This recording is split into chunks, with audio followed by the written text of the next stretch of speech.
이번 사연은 늦가기 결혼한 아들 며느리의 충격적인 정체에 대한 사연입니다. 안녕하세요. 저는 올해 68살 된 평범한 주부입니다. 오늘 이렇게 사연을 보내는 이유는 제가 겪은 일이 너무 충격적이어서 다른 분들은 어떻게 생각하실지 궁금해서 용기 내어 적어봅니다. 저희 아들 준호는 41살까지 결혼을 안 해서 정말 속을 많이 태웠거든요. 어릴 때부터 내성적이고 소심한 성격이라 친구들보다는 혼자 있는 걸 좋아했어요. 회사 다니면서도 야근이 많다며 연애할 시간이 없다고 하더라고요. 30 중반 넘어서는 아예 결혼 얘기만 나와도 짜증을 내기 시작했어요. 엄마, 왜 자꾸 그런 얘기해요? 저는 혼자 사는 게 편해요라고 하면서 말이죠. 그럴 때마다 정말 답답했어요. 그런 아들이 작년 봄에 갑자기 전화를 걸어서는 엄마, 나 결혼할 사람 생겼어. 주말에 집에 데려갈게라고 하는 거예요. 순간 귀를 의심했어요. 정말 꿈인가 싶어서 뺨을 꼬집어 보기까지 했죠. 그날 밤 남편이랑 둘이서 새벽까지 떠들었어요. 어떤 사람일까, 예쁠까, 착할까. 이런 얘기들로 밤을 지새웠거든요. 40 넘어 결혼하는 아들이 데려오는 사람이니까 분명 좋은 아이일 거라고 생각했어요. 토요일 오후 준호가 정말로 여자분을 데리고 왔어요. 현관문이 열리면서 들어온 그 아이를 보는 순간 정말 입이 다물어지지 않았어요. 너무 아름다운 아이였거든요. 키도 크고 피부도 하얗고 마치 연예인 같더라고요. 안녕하세요, 어머님. 준호가 늘 이야기해 주신 분이라 뵈니까 정말 반가워요. 인사하는 모습도 정말 단정하고 예의 바르더라고요. 목소리도 듣기 좋고 말하는 것도 차분하고 첫 인상부터 너무 마음에 들었어요. 며느리가 될 아이 이름은 이소영이었어요. 29살이라고 하더라고요. 직업을 물어보니까 프리랜서로 모델 일을 한다고 했어요. 그래서 그렇게 스타일이 좋구나 싶었죠. 화장품 광고나 쇼핑몰 모델 같은 걸 찍는다니까 요즘 젊은 사람들 참 다양한 일 하는구나 생각했거든요. 소영이는 정말 완벽했어요. 집안일도 척척 해내고 요리도 맛있게 하더라고요. 무엇보다 저희 부부를 정말 극진하게 모셨어요. 준호한테는 어머님, 아버님께 잘해드려야 해라고 늘 이야기하고 있더라고요. 결혼 준비도 정말 알아서 다 해나가더라고요. 웨딩드레스도 예쁘게 골랐고 예식장도 깔끔한 곳으로 잡았어요. 하객들도 많지 않게 조용하게 하자고 하면서 가족 중심으로 조촐하게 하는 게 좋겠어요 라고 하니까 얼마나 살림살이 생각하는 며느리인가 싶어서 더 마음에 들었죠. 결혼식 날 소영이는 정말 눈이 부시게 아름다웠어요. 하얀 드레스 입고 서 있는 모습이 얼마나 아름다운지. 우리 아들이 저런 예쁜 신부를 얻다니 정말 복받았다고 생각했거든요. 하객들도 신부가 너무 예쁘다고 다들 감탄하더라고요. 그런데 한 가지 좀 이상한 점이 있긴 했어요. 신부 측 하객이 너무 적었거든요. 부모님도 돌아가신 걸로 알고 있고 친구들도 몇 명 안 되고 물어보니까 친척들도 멀리 살아서 못 온다고 하더라고요. 그때는 가엾다는 생각만 들었어요. 신혼생활이 시작되고 몇 달이 지나니까 소영이는 정말 완벽한 며느리더라고요. 일주일에 2번은 꼭 안부 전화드리고 명절이나 기념일에는 빠짐없이 선물도 준비해주고요. 준호도 결혼 후에 많이 달라졌어요. 전에는 집에 와서 방에만 틀어박혀 있었는데 이제는 소영이랑 같이 나들이도 가고 운동도 하더라고요. 그런데 어느 날부터인가 이상한 일이 생기기 시작했어요. 마트에서 장 보고 있는데 계산하시던 아주머니가 저를 빤히 쳐다보시는 거예요. 어머, 혹시 이소영 씨 시어머님 아니세요? 라고 물어보시더라고요. 네, 맞는데요 라고 대답했더니 그분 표정이 이상했어요. 뭔가 말하려다가 참는 것 같기도 하고. 아, 네. 그냥 며느리분이 정말 예쁘시더라고요라고 하시면서 어색하게 웃으시더라고요. 그때는 그냥 지나갔지만 왜인지 마음 한구석이 찜찜했거든요. 비슷한 일이 몇 번 더 있었어요. 동네 슈퍼 아저씨도 미용실 원장님도 만나는 사람마다 소영이에 대해 뭔가 아는 것 같은 표정을 지으시는 거예요. 하지만 정작 무슨 이야기인지는 아무도 말해주지 않더라고요.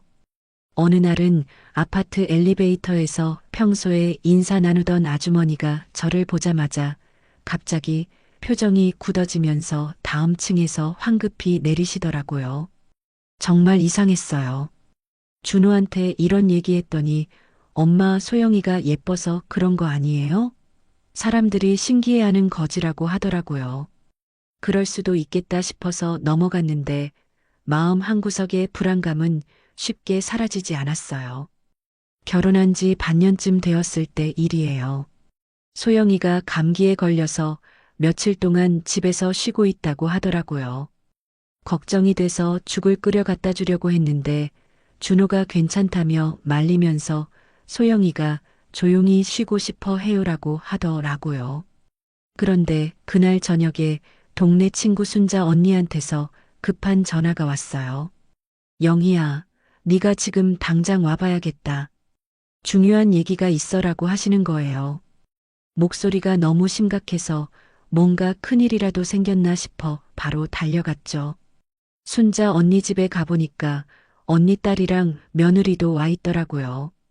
모두들 표정이 어둡고 무거웠어요. 영희야, 앉아봐. 니한테 꼭 해야 할 말이 있어라고 하시면서 저를 소파에 앉히시더라고요. 영희야, 네 며느리 말인데. 순자 언니가 말을 꺼내려다가 멈추시면서 핸드폰을 꺼내시는 거예요. 이걸 보고 너무 놀라지는 마. 그런데 네가 알아야 할 것 같아서.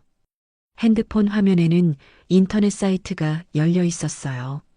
제목을 보는 순간 세상이 무너지는 것 같았거든요. 그곳에는 소영이 사진들이 있었는데 제가 아는 단정하고 예쁜 며느리 모습이 아니라 상상할 수도 없는 모습들이었죠. 순간 눈앞이 캄캄해지면서 숨이 막히는 것 같았어요. 이게 정말 말이 제대로 나오지도 않았어요. 순자 언니가 제 어깨를 붙잡으며 영희야 진정해.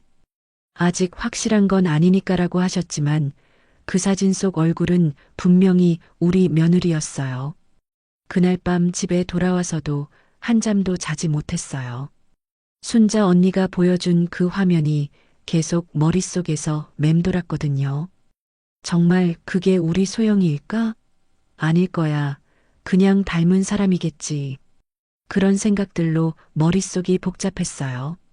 남편한테는 차마 말할 수가 없었어요. 혈압도 높으신데 이런 충격적인 얘기 들으시면 어떻게 될지. 게다가 아직 확실한 것도 아니잖아요. 다음날 준호한테 전화해서 소영이 감기는 좀 나았니? 라고 물어봤어요. 네, 많이 좋아졌어요. 내일부터는 일하러 나간다고 해요라고 하더라고요. 그래서 그럼 내일 저녁에 집에 초대해서 맛있는 거 해줄까? 감기 다 나은 걸 축하해서라고 했죠. 아, 그건 좀. 소영이가 아직 완전히 회복된 게 아니라서요라고 준호가 말하더라고요. 뭔가 어색한 느낌이었어요. 평소 같았으면 좋죠, 엄마 하면서 바로 좋아했을 텐데 말이죠. 그날 오후에 다시 순자 언니한테 전화했어요. 언니, 어제 그 사이트 다시 한 번만 보여주실 수 있어요? 순자 언니는 영희야 괜찮겠어? 너무 충격받을까봐 걱정되는데 라고 하시더라고요. 괜찮아요. 확실히 알아야겠어요. 그렇게 말하니까 언니가 주소를 문자로 보내주셨어요. 집에서 컴퓨터 켜고 그 사이트 들어가는 제 손이 덜덜 떨렸거든요. 정말 이럴 필요가 있을까 싶었지만 모르고 지나갈 수도 없는 일이었어요. 화면이 뜨는 순간 다시 한번 충격이 밀려왔어요. 어제 본 게 틀리지 않았더라고요. 분명히 우리 며느리 소영이었어요. 그 사이트에는 소영이 사진과 영상들이 수십 개나 올라와 있었어요. 예명은 은지라고 되어 있더라고요. 프로필을 보니까 나이도 실제보다 어리게 적혀 있고 직업란에는 차마 말하기도 부끄러운 내용들이 적혀 있었죠. 더 충격적인 건 그 영상들의 날짜였어요. 가장 최근 것이 불과 2달 전이더라고요. 결혼하고 나서도 계속 그런 일을 하고 있었다는 뜻이잖아요. 어떻게 이럴 수가 있을까요?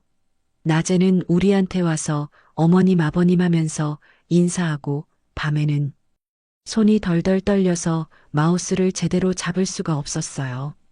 화면을 끄고 싶었지만 동시에 더 확인해 봐야겠다는 생각도 들었거든요. 혹시 누군가가 소영이 사진을 도용해서 올린 건 아닐까? 그런 희망적인 생각도 해봤지만 영상 속 목소리까지 똑같더라고요. 그때 현관문 열리는 소리가 들렸어요. 남편이 일찍 들어오시는 거였어요. 급하게 컴퓨터 끄고 부엌으로 뛰어갔죠. 여보, 왜 이렇게 일찍 와요?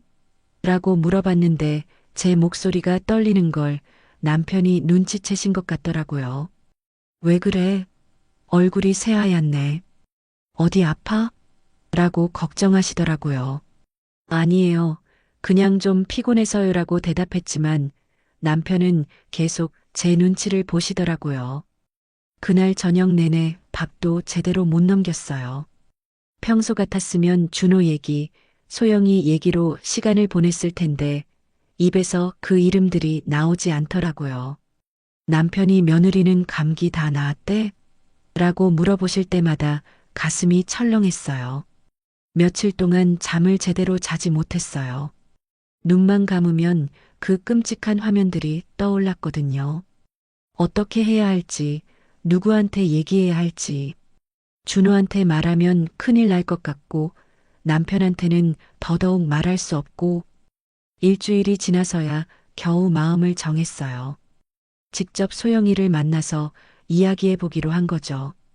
혹시 제가 잘못 본 건 아닌지 아니면 정말 그런 일을 하고 있다면 당장 그만두라고 얘기해야겠다고 생각했거든요. 준호가 회사에 간 낮 시간에 소영이 집에 갔어요. 초인종 누르니까 소영이가 나와서 어머님, 갑자기 웬일이세요? 라고 반갑게 인사하더라고요. 평소와 다름없는 밝은 목소리였어요. 소영아, 엄마가 할 얘기가 있어서 왔어. 안에서 이야기할까? 거실에 앉아서 소영이 얼굴을 가만히 바라봤어요. 정말 맑고 깨끗해 보이는 얼굴이었거든요. 어떻게 이런 얼굴로 그런 일을. 소영아, 엄마가 물어볼 게 있어. 정직하게 대답해줘. 소영이가 내 어머님 하면서 고개를 끄덕였어요. 그런데 막상 입을 열려니까 어떻게 말해야 할지 모르겠더라고요. 네가 지금 하는 일이 정말 모델 일이 맞니? 조심스럽게 물어봤어요. 소영이 표정이 순간 굳어지는 게 보였어요. 네, 모델 일이에요라고 대답했지만 목소리가 조금 떨리더라고요. 어떤 모델 일인지 자세히 말해볼래? 더 직접적으로 물어봤어요. 소영이가 잠시 말이 없더니 그냥 화장품이나 옷 같은 거요라고 했어요. 하지만 제 눈을 제대로 마주치지 못하더라고요. 소영아, 엄마한테 거짓말하면 안 돼. 좀 더 단호하게 말했어요. 그러자 소영이 얼굴이 새하얗게 변하더라고요. 한참 동안 말이 없다가 갑자기 눈물을 흘리기 시작했어요. 어머님, 죄송해요. 그렇게 말하면서 펑펑 울기 시작하더라고요. 제 가슴이 철렁 내려앉았어요. 정말 그런 일을 하고 있었구나 싶어서요. 소영아, 진정하고 엄마한테 자세히 얘기해봐. 언제부터 그런 일을 했니? 소영이가 눈물을 훔치면서 말하더라고요. 어머님, 저는 원래 그런 사람이 아니었어요. 정말로요. 소영이 얘기를 들어보니까 몇 년 전에 아버지가 사업에 실패하면서 빚을 많이 지게 되었다고 해요. 그리고 어머니는 병원비가 많이 들어가는 큰 병에 걸리셨고 정말 돈이 급하게 필요했는데 다른 방법이 없었다는 거예요. 처음에는 정말 단순한 모델 일만 하려고 했어요. 그런데 점점 더 많은 돈이 필요하게 되면서 소영이가 말을 잇지 못하고 계속 울기만 하더라고요. 그럼 지금도 그런 일을 하고 있는 거니? 제가 물어보니까 소영이가 고개를 끄덕이더라고요. 하지만 어머님, 저 정말 준호 오빠 만나고 나서는 끊으려고 노력했어요. 정말로요. 근데 계약 때문에 아직은 제 머리가 복잡해졌어요. 소영이가 나쁜 사람은 아닌 것 같은데 그렇다고 해서 이런 일을 계속할 수는 없잖아요. 우리 아들은 아무것도 모르고 있고 동네 사람들은 다 아는 것 같고 소영아, 그럼 준호는 모르는 거지? 네. 절대 모르게 하려고 했어요. 준호 오빠한테는 정말 죄송하고 소영이가 더 큰 소리로 울기 시작했어요. 그날 소영이와 긴 얘기를 나눴어요. 소영이는 정말 그만두고 싶어 했지만 계약상의 문제와 경제적인 어려움 때문에 쉽게 벗어날 수 없다고 했어요. 그리고 준호에게는 절대로 알리지 말아달라고 간절히 부탁하더라고요. 어머님, 제가 정말 잘못했어요. 하지만 준호 오빠만은 다치게 하고 싶지 않아요. 제가 어떻게든 해결할게요. 조금만 시간을 주세요. 집에 돌아오는 길에 정말 복잡한 마음이었어요. 소영이를 미워해야 할지, 불쌍하게 여겨야 할지. 분명한 건 우리 아들한테는 이런 충격적인 진실을 알리고 싶지 않다는 거였거든요. 그런데 문제는 동네 사람들이 이미 다 알고 있다는 거였어요. 마트에서, 슈퍼에서, 미용실에서 사람들 시선이 예전과 달라졌어요. 어떤 분들은 동정의 눈빛으로 바라보시기도 하고 어떤 분들은 그냥 피해 가시기도 하고 준호는 여전히 아무것도 모르고 있었어요. 엄마, 소영이랑 이야기 잘했어요? 감기 완전히 나았다고 기뻐하더라고요. 그런 준호를 보고 있으니까 가슴이 아팠어요. 언제까지 이렇게 숨길 수 있을까? 며칠 후에 준호가 갑자기 집에 와서 이상한 얘기를 하더라고요.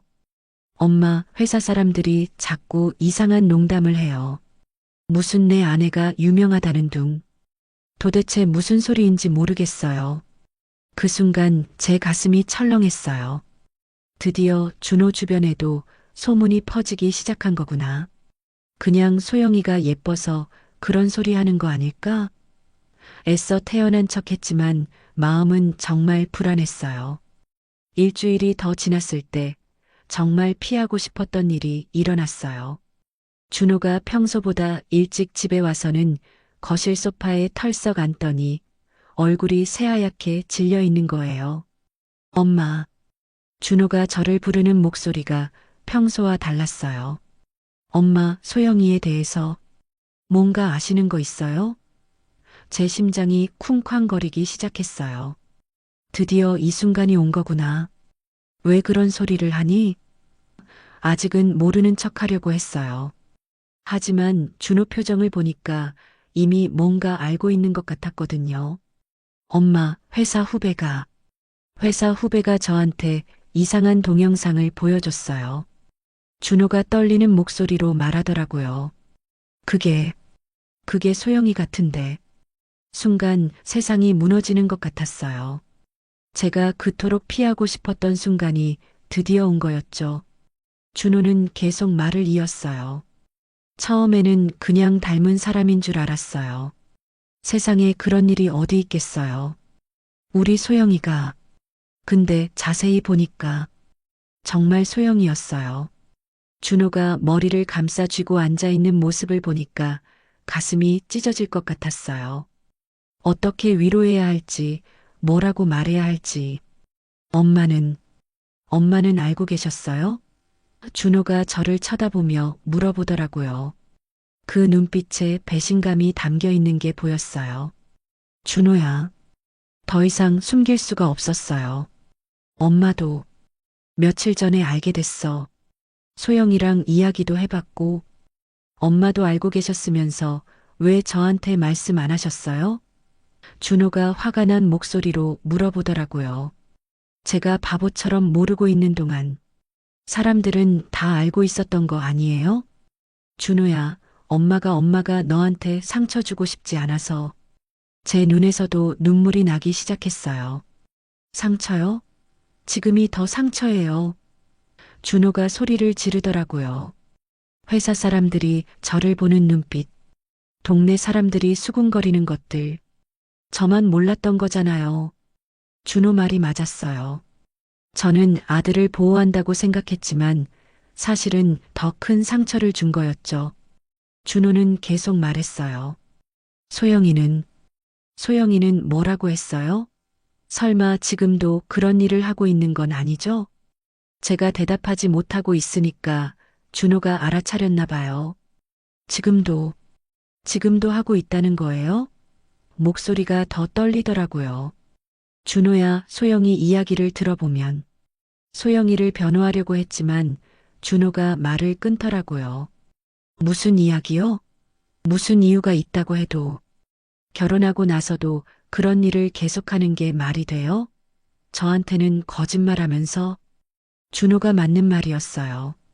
아무리 어려운 사정이 있다고 해도 남편에게 숨기고 그런 일을 계속하는 건 정말 잘못된 일이죠. 그날 밤 준호는 집에서 자고 갔어요. 소영이한테는 가지 않겠다고 하더라고요. 내일 소영이랑 이야기해 봐야겠어요. 이대로는 안 되겠어요. 다음 날 준호가 소영이와 이야기를 하고 왔어요. 집에 돌아온 준호의 얼굴은 더욱 상심해 보였어요.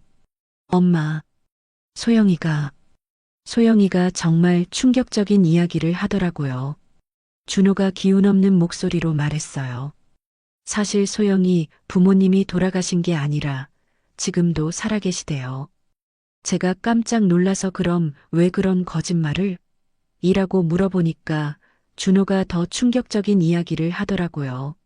소영이 아버지가 도박에 빠져서 엄청난 빚을 졌대요. 그리고 그 빚쟁이들이 소영이를 담보로 잡았다는 거예요. 소영이가 그 일을 그만두면 가족들이 위험해진다고. 순간 머리가 복잡해졌어요. 소영이가 처음 저한테 했던 이야기와 다른 내용이었거든요. 어느 쪽이 진짜일까요? 그래서 소영이가 그만두고 싶어도 그만둘 수가 없다는 거예요. 협박을 당하고 있는 거죠. 준호가 계속 설명했어요. 소영이도 정말 괴로워하고 있대요. 그럼 경찰에 신고하면 안 되니? 제가 물어보니까 준호가 고개를 저었어요. 그 사람들이 만약 경찰에 신고하면 소영이 가족들을 해치겠다고 협박한대요. 그리고 지금까지 벌어놓은 영상들을 더 퍼뜨리겠다고도 하고 정말 복잡한 상황이었어요. 소영이가 피해자일 수도 있다는 생각이 들면서도 한편으로는 또 다른 거짓말일 수도 있다는 생각도 들었거든요. 준호야, 그럼 어떻게 할 거니? 제가 조심스럽게 물어봤어요. 엄마, 저는 소영이를 도와주고 싶어요. 비록 이런 일이 있었지만 소영이도 피해자잖아요. 그리고 저는 소영이를 사랑해요. 준호의 말을 들으면서 한편으로는 대견하기도 했지만 한편으로는 걱정이 더 컸어요. 과연 소영이 말이 진실일까? 아니면 또 다른 거짓말일까? 며칠 후 정말 예상치 못한 일이 벌어졌어요. 어느 날 저녁 정체불명의 남자 2명이 우리 집 앞에 나타난 거예요. 혹시 이소영 씨 시어머님 되시죠? 그중 한 명이 무서운 얼굴로 저에게 물어보더라고요. 순간 온몸에 소름이 돋았어요. 누구세요? 떨리는 목소리로 물어봤더니 소영이 때문에 왔습니다. 소영이가 최근에 일을 제대로 안 하고 있어서요. 그 순간 소영이가 했던 이야기가 사실이었구나 깨달았어요. 정말 이런 무서운 사람들에게 협박을 당하고 있었던 거였어요. 소영이한테 전해주세요. 계약대로 일하지 않으면 가족들이 어떻게 될지 모른다고요. 그 말을 남기고 두 남자는 사라졌어요. 저는 너무 무서워서 바로 준호에게 전화를 걸었어요. 준호야, 큰일 났어. 무서운 사람들이 와서 상황을 설명하니까 준호도 놀라더라고요. 엄마, 지금 당장 집을 비우세요. 아버지랑 같이 이모 집으로 가세요. 저도 소영이 데리고 갈게요. 그날 밤 우리 가족은 뿔뿔이 흩어져야 했어요. 평범했던 일상이 완전히 무너져 버린 거죠. 이모 집에 가면서 남편에게도 모든 사실을 이야기해야 했거든요. 남편은 처음에는 믿을 수 없다는 표정이었다가 점점 화가 나시더라고요. 그럼 우리가 지금 그런 사람들 때문에 집도 못 들어가는 거야? 여보, 일단 진정해요. 준호가 해결책을 찾을 거예요. 하지만 저도 어떻게 해야 할지 막막했어요.